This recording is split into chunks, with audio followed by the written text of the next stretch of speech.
C'est devant le mémorial d'Edmond Albius au Bocage, à Sainte-Suzanne, qu'a été commémorée ce mardi 10 mai la Journée nationale des mémoires de l'esclavage. L'occasion pour le département et les acteurs publics et associatifs de rendre hommage à cet esclave réunionnais, et ce à travers une nouvelle exposition permanente près du Jardin du patrimoine et de la mémoire. Aujourd'hui, c'est la commémoration du 10 mai, c'est la commémoration de la loi dite Taubira, en fait, qui considère l'esclavage comme crime contre l'humanité. Mais ce qu'il faut retenir aussi aujourd'hui, c'est qu'au-delà de cette loi, c'est un moment pour nous réunionnais de rendre hommage à tous ces hommes, à toutes ces femmes qui ont été réduits au stade d'esclaves. Et nous avons un esclave brillant ici, à Sainte-Suzanne, Edmond Albius, qui, de par ses facultés, ce qu'il a fait, à savoir la fécondation de la famille, mais il est rendu célèbre dans le monde entier. Et c'est à nous aujourd'hui de ne pas oublier toutes ces personnes, parce qu'on les retrouve aussi à travers l'économie, à travers nos quotidiens. Un rendez-vous avec l'histoire de la Réunion célébré en musique et en présence des enfants de l'école José Barrault de Sainte-Suzanne. Ateliers ludiques, coloriage, documentation. Le but, enseigner l'héritage culturel de l'île aux jeunes générations. Nous à La Réunion, on avait l'habitude de fêter et on fête toujours le 20 décembre. Mais aujourd'hui, il ne faut pas oublier le 10 mai parce que c'est important. Enfin, l'esclavage est reconnu crime contre l'humanité et c'est l'occasion à jamais de s'approprier cette page de notre histoire, de parler de l'esclavage, de ne pas avoir honte de parler de l'esclavage et surtout de tenir un discours en faveur de la jeunesse au niveau de la génération future. On ne peut pas parler d'histoire si on n'associe pas la jeunesse, si on n'associe pas la nouvelle génération. Donc il y a des écoles de Sainte-Suzanne qui sont venues aujourd'hui participer à des ateliers pédagogiques. Il y a un jeu qui a été réalisé sur le patrimoine de Sainte-Suzanne. Il y a des ateliers pédagogiques sur l'esclavage, sur la traite négrière. Les enfants découvrent de façon ludique ce qu'est l'esclavage et l'engagisme. Donc c'est vraiment un grand moment d'échange, de partage et bien sûr de fraternité. Des ateliers qui ont permis aux Marmailles d'en apprendre un peu plus sur le patrimoine historique de la Réunion et l'esclavage, tout en posant les bases de leur future citoyenneté.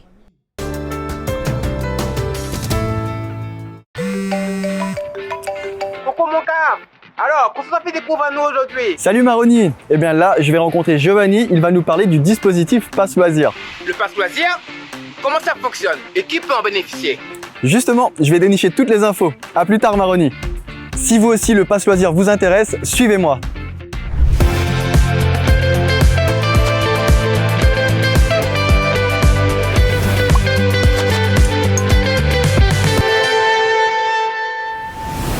Comme son nom l'indique, le Pass Loisir permet de pratiquer des activités dans divers domaines chez des prestataires affiliés au dispositif Pass du conseil départemental.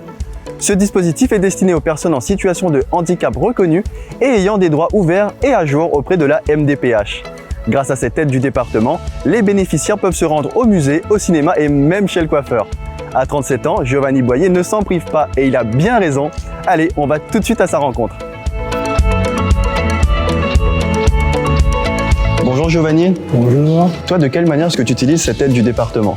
Pour faire des activités, pour les loisirs, le week-end, comme le bowling, le cinéma, pour aller au théâtre, aller au musée. Moi, je vais chanter, mais ça va pas à l'hôtel aussi. Et cette aide du département, ce chèque loisir, tu l'as découvert de quelle manière? Quand j'ai travaillé à l'ESAT, j'ai eu l'opportunité d'avoir des passes loisirs parce que comme je suis porteur de handicap, c'est une bonne chose pour les personnes qui ont des difficultés pour faire des loisirs. Comment tu as dû faire les démarches pour l'avoir? Ben, comme on a des problèmes pour faire des démarches administratives, on a des difficultés, c'est eux qui sont occupés pour faire les démarches pour avoir des passes loisirs. Eh bien, merci Giovanni. De rien. Cinéma, coiffeur, hôtel ou encore club sportif. En tout, ce sont plus de 200 partenaires qui disposent de l'agrément du département. Le Pass Loisir permet ainsi aux bénéficiaires de s'ouvrir au monde et à ses activités. Et ça fonctionne à travers toute l'île. Bonjour Valérie. Bonjour Alexandre. Alors dites-nous comment peut-on bénéficier de ce Pass Loisir? Pour bénéficier de ce Pass Loisir, il faut être une personne porteuse d'un handicap, avoir des droits ouverts et à jour auprès de la Maison départementale de la personne handicapée, MDPH, ou alors de la CGSS pour une pension d'invalidité de catégorie 2 ou 3. Et cette aide du département, sous quelle forme elle se présente? Alors, elle se présente sous forme d'un chèque à hauteur de 270 € l'année avec des feuilles de chèque de 5 €. Ces chèques, ils pourront les utiliser à quel endroit? Les bénéficiaires peuvent les utiliser chez l'un des prestataires agréés à ce dispositif dans le domaine des activités sportives, culturelles comme le cinéma, le théâtre, coiffeur ou autre. Merci beaucoup Valérie. Je vous en prie. Depuis près de 20 ans, ce dispositif vient en aide aux personnes porteuses de handicap. Comme Giovanni, les bénéficiaires peuvent sortir de chez eux et pratiquer des activités sportives ou culturelles. Il leur suffit de présenter leur chèque aux partenaires affiliés à ce dispositif. Alors, le Pass Loisir, elle a été utile cette année pour vous? Oui, Et est-ce que pour l'année 2022, on a bien fait le renouvellement? oui. Oui. J'ai fait le renouvellement bien comme il faut. Je vous remercie beaucoup et au revoir, Giovanni. Merci, c'est moi qui vous remercie. Si vous souhaitez en savoir davantage sur le Pass Loisir, n'hésitez pas. Les coordonnées s'affichent en ce moment même sur votre écran. Le département des générations, c'est déjà fini. Si vous souhaitez revoir cet épisode ainsi que les précédents, rendez-vous sur nos sites et nos réseaux sociaux. Quant à moi, je vous retrouve très vite pour un nouvel épisode. À bientôt!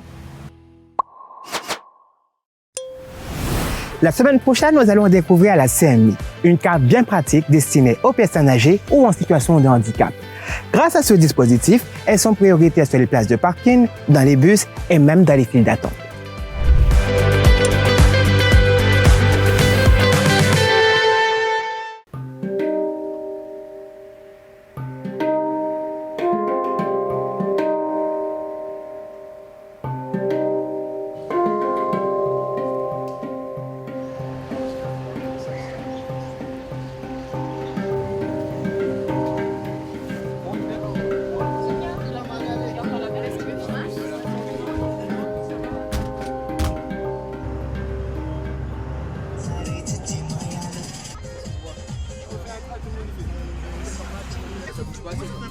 On a beaucoup vu des personnes qui marchaient avec des morceaux de bois sur leur dos, avec des personnes qui avaient des enfants, qui cultivaient, qui faisaient de l'agriculture et qui travaillaient.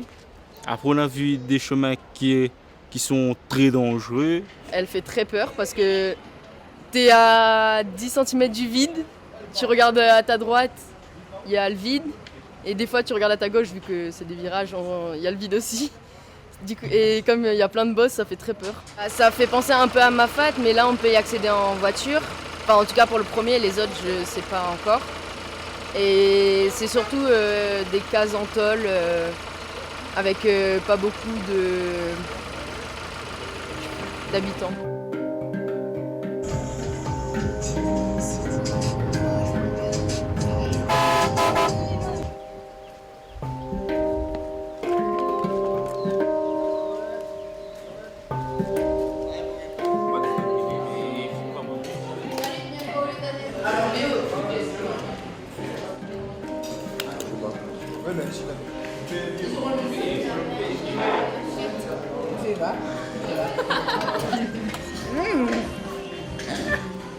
On remarque beaucoup de différences entre la ville et la montagne.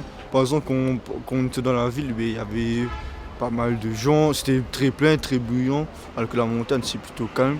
Aussi, même au niveau de la pollution, on a vu que dans la ville, le fleuve il y avait plein de déchets, alors qu'ici les fleuves ils sont magnifiques.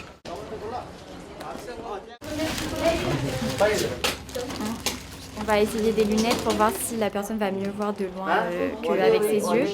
Et ensuite, on va faire un test de près, donc on va lui donner un petit livre et il devra essayer de voir s'il voit clair ou pas.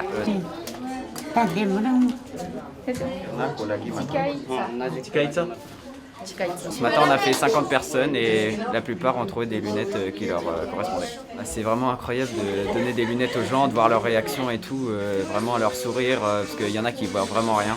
Donc ça change leur vie. Beaucoup d'hypermétropes en fait, quelques myopes, mais je m'y attendais un petit peu.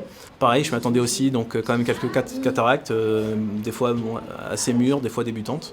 Et puis quand même pas mal de cécité, unilatérale, heureusement, ce qui leur permet quand même de voir dans la vie de tous les jours.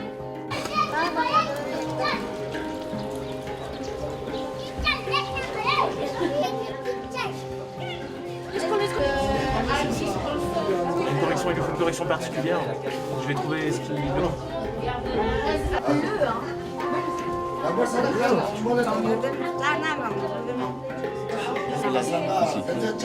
Il a quelqu'un d'autre.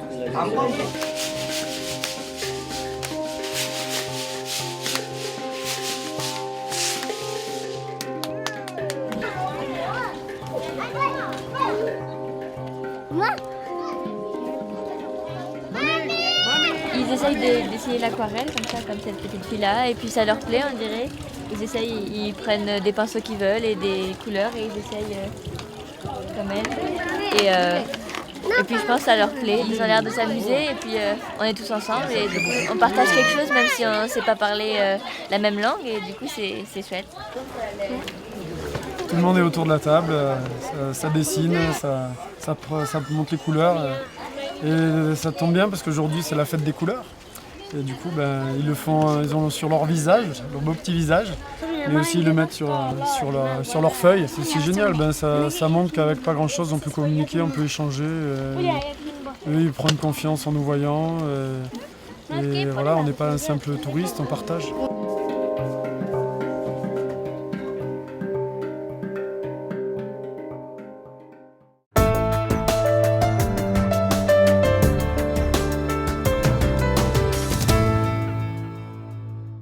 Dans le cadre du joli mois de l'Europe, une journée d'information s'est déroulée ce mardi 3 mai à la MFR, maison familiale rurale qui forme les jeunes au métier d'agriculteur.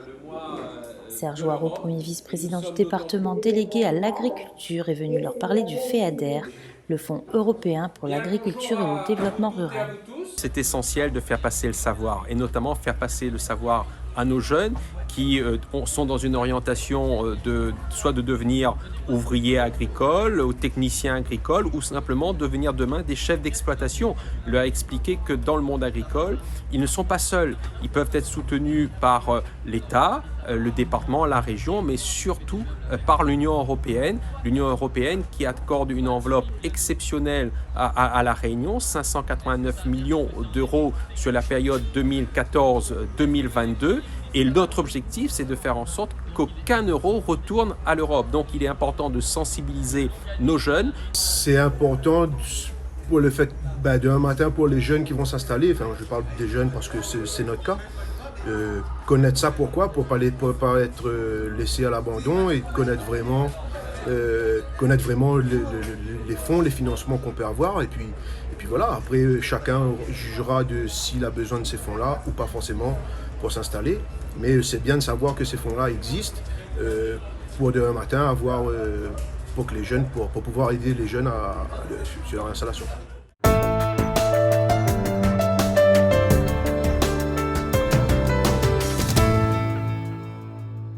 Happy Holi! Happy Holi! Happy Holi! Franchement, moi j'adore parce qu'il y a plein de couleurs et c'est une fête quand même très joyeuse. Et du coup, grâce à ça, tout le monde se réunit et fait la fête. En lançant des couleurs sur tout le monde et en colorant quasiment tout le monde.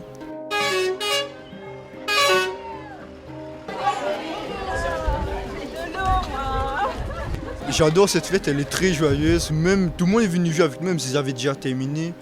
Et je trouve que ça met une bonne ambiance et on est beau après quoi.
Ils nous ont bien accueillis.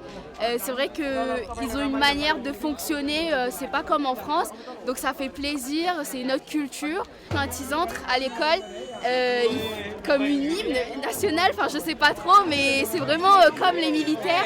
Alors que nous en France on fait pas ça, on arrive, on rentre dans les classes et c'est différent. Il y a aussi ce contact physique, c'est vrai qu'on a fait le moringue, eux ils connaissent pas ça, donc c'est vraiment bien et nous aussi on les fait découvrir, leur faire découvrir notre culture du coup.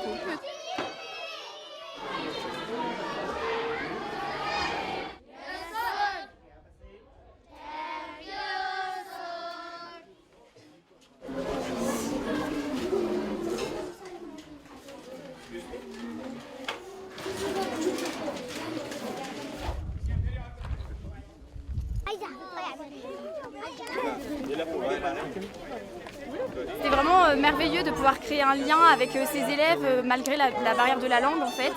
Et j'ai trouvé que c'était vraiment fluide et il n'y a pas de gêne alors que pourtant on ne se connaît pas, on n'a pas la même culture, on n'a pas la même religion, on n'a pas la même langue et je trouvais ça incroyable. On rentre tout de suite dans un cercle un peu intime parce que c'est quand même montrer ses dessins, danser c'est quelque chose d'assez insécurisant quand on ne se connaît pas.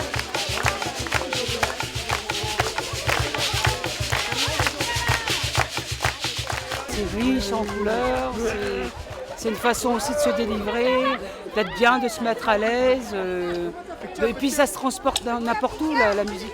Même si on ne comprend pas la langue, il y a le rythme, le son, l'instrument surtout aussi qui fait que ils se lâchent, les gens se lâchent, il n'y a pas de barrière.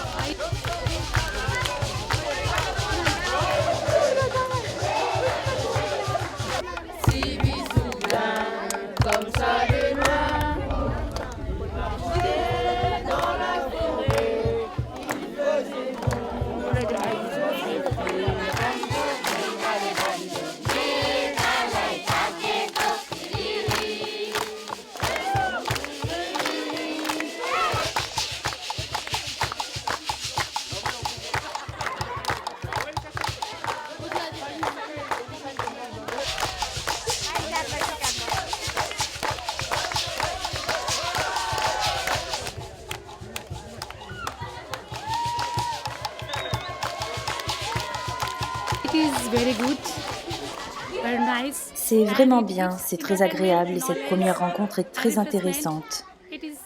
C'est tellement enrichissant pour les élèves de tous les niveaux, c'est vraiment bien.